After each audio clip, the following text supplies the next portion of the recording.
What's going on, YouTube?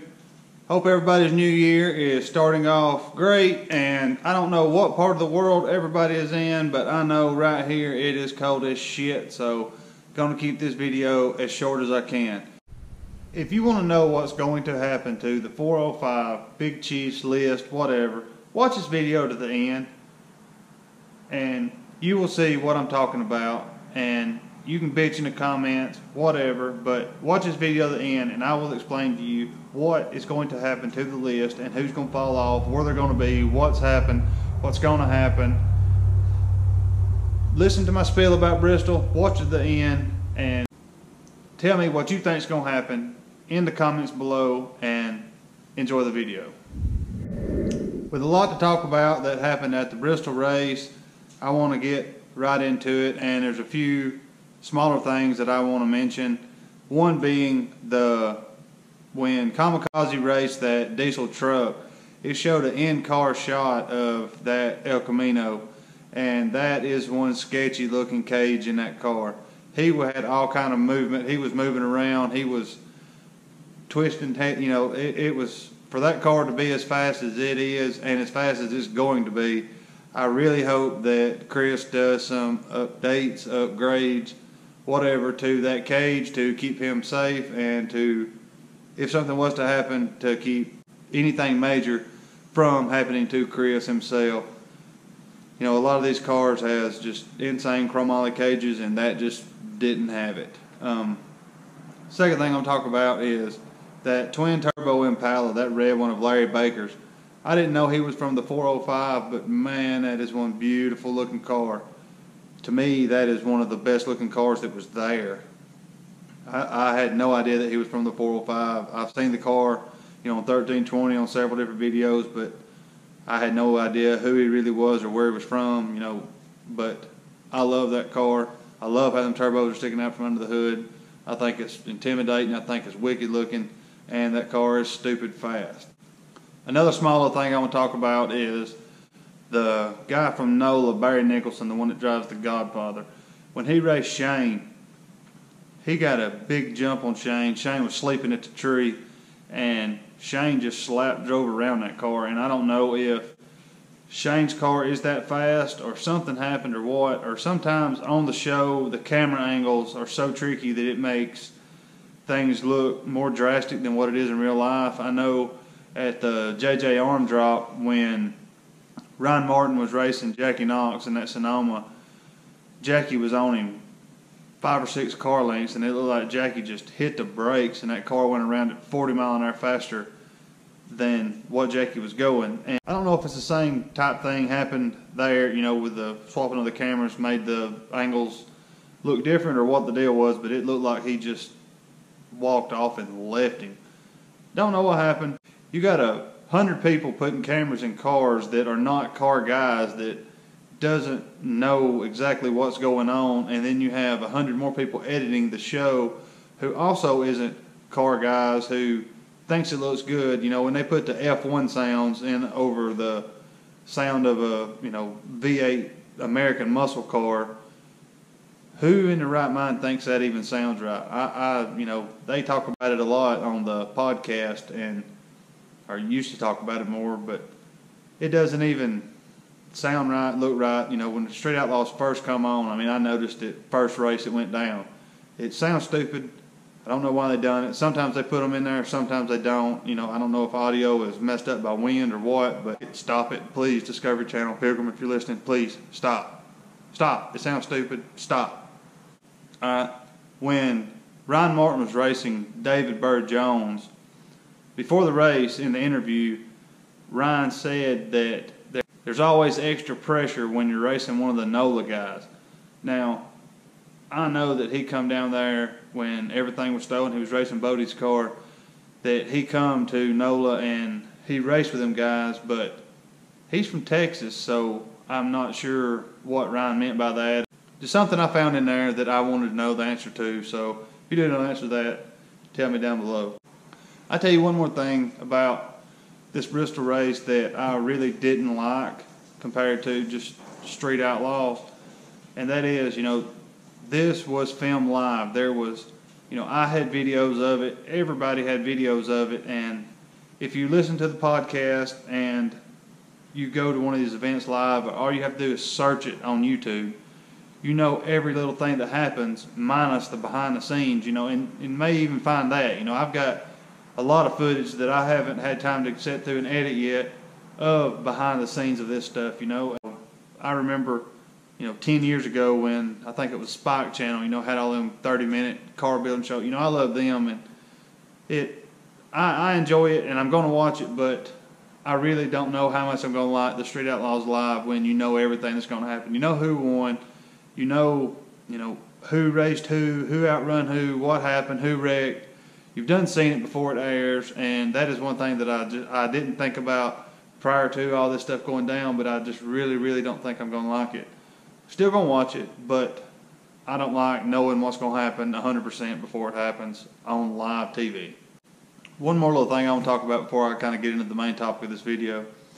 And, you know, Barefoot Ronnie, he was there, and he has always been a competitor, a contender, you know, a founder, so to speak, of this street racing stuff. You know, you hear him talking about some of the old episodes of Street Outlaws, and if you know anything about street racing, you know, I remember watching, you know, videos from 1320 back when, you know, long time ago, when Boosted still had the, you know, SN95 car.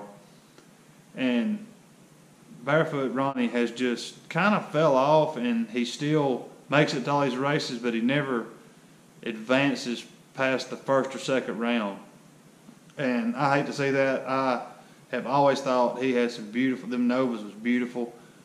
I love the cars. I just hate to see anybody go on live TV and not progress, not make themselves look better, not perform to their fullest capabilities.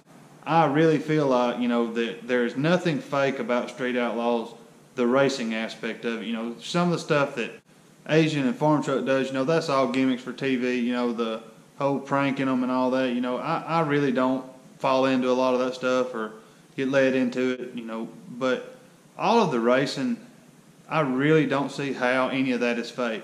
You let off that button, you can see the flames coming out of the exhaust. There's no way that that is fake. I have read and heard so much since, 2013 when Street Outlaws started, how fake it was. I don't even understand how anybody can say it's fake. Watch the tires, watch the cars. You know, there's no possible way that this show, just the racing aspect of it now, the list racing, the out-of-state racing, there's no possible way that that is fake. They're not paying these guys to lose. They're, you know, I know there's going to be somebody in the comments say that their brother's uncle knew somebody who they paid. You know, bullshit. That didn't happen. They're not getting paid to lose. You know, it is what it is. Watch it, enjoy it. If you don't watch it, turn it. You know, car guys, car women, whatever, are going to love this show. You know, I know a bunch of people who hate NOLA, but you can't argue that Kai Kelly is one of the fastest race car drivers, and the Shocker is one of the fastest no prep, street car, whatever type grudge rate, whatever type racing there is. You can't argue that Kai Kelly has one of the fastest cars on this planet. Chief outrun him in Bristol. You know, that is a long rivalry that everybody in the world knows about. You know, I think any given night on any surface, it's a toss-up between either one of them and 10 other guys. You know, no matter, just take these no preps that they're doing right now. All the same cars are showing up, and a different guy wins every, you know, each one. So, you know, that explains how fast these cars are, and it all depends on if it's your night or not. If you've got your shit dialed in perfect like it needs to be or not. But, you know, with that being said about Chief, the in-car camera of him, you know, shooting Kai Kelly birds, F you, you know, and if you go back and listen to some of the podcast, and the way he talks is, you know, he don't want to shit on Kai Kelly. He, you know, all that beef is squashed, but it really didn't look like it. It really looked like he had something to prove there. But go back and think about it. He outrun Kai Kelly in the Crow mod, so, you know, he's done outrun Kai Kelly. What was the big deal of outrunning him there?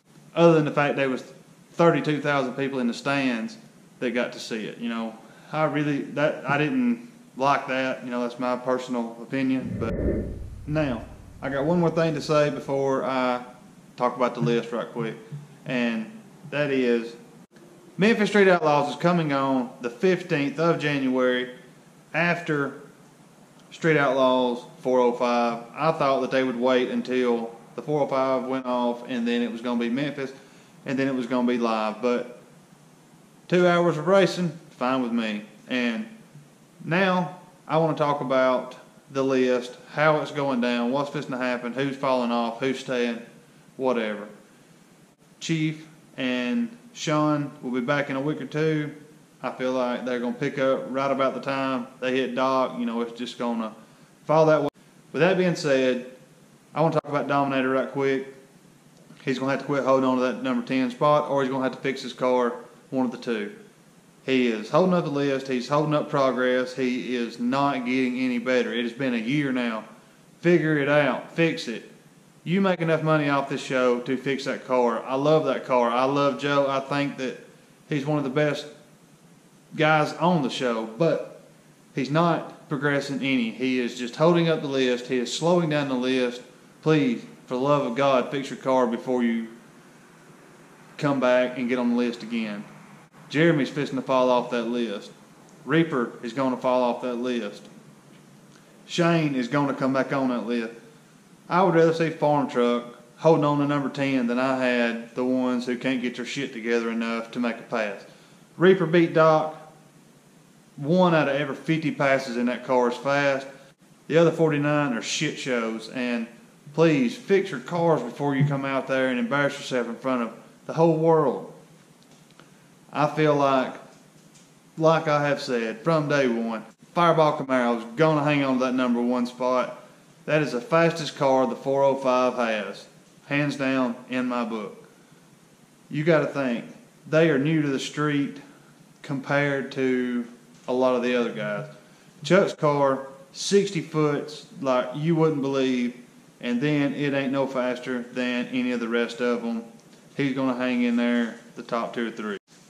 Monza is about the only nitrous car that is going to hang right there. Doc, until he gets that monster motor put in there, is going to dwindle on down there and stay 7 or 8.